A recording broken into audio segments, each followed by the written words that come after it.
wheel in the front. That's about it.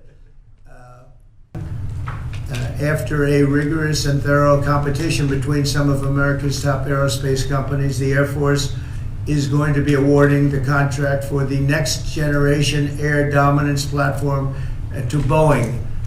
As you know, was highly competed for. There was a lot of competition, generals, and the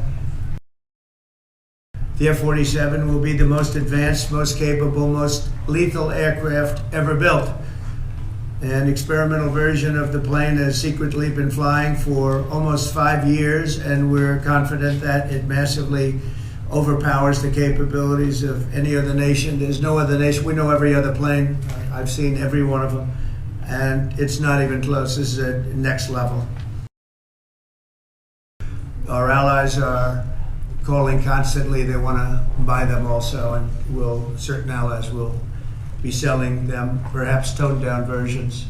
We like to tone them down about 10%, which probably makes sense because someday maybe they're not our allies, right?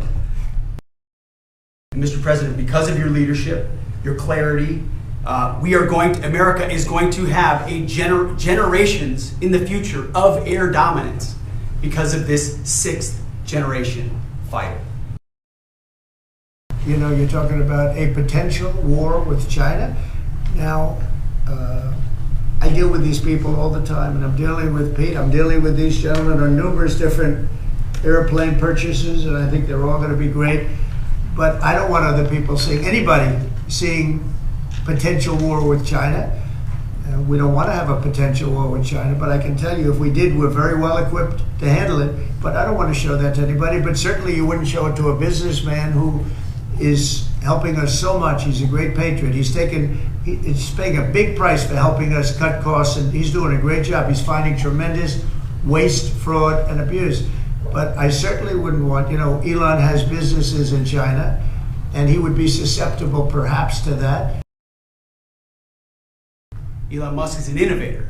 Elon Musk provides a lot of capabilities our government and our military rely on, and I'm grateful for that. We welcomed him today to the Pentagon to talk about DOGE, to talk about efficiencies, to talk about innovations. It was a great informal conversation.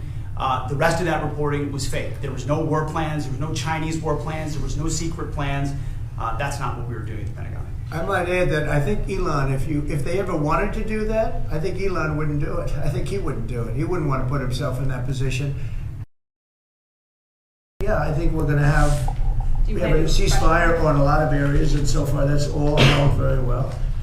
And getting that ceasefire, they had a lot of guns pointing at each other. You had some soldiers, unfortunately, surrounded by other soldiers, and they are going to be, I believe, we're going to pretty soon have a full ceasefire, and then we're going to have a contract. And the contract's being negotiated, the contract in terms of dividing up the lands, et cetera, it's being negotiated as we speak.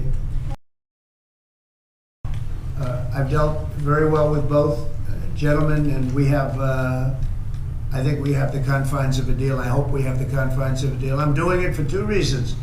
Number one, and by far most importantly, thousands of young people, and they're not American people, they're Russian and they're Ukrainian, are being killed every week, thousands a week. And also the United States has paid, because of Biden, $350 billion on a war that should have never happened. If we had a competent president and this sitting right here, that war would have never happened. It would have absolutely never happened with me. And it didn't happen. For 4 years, it didn't happen. Mr. President. We're going to make our country strong, and we're going to get people much better jobs because we have companies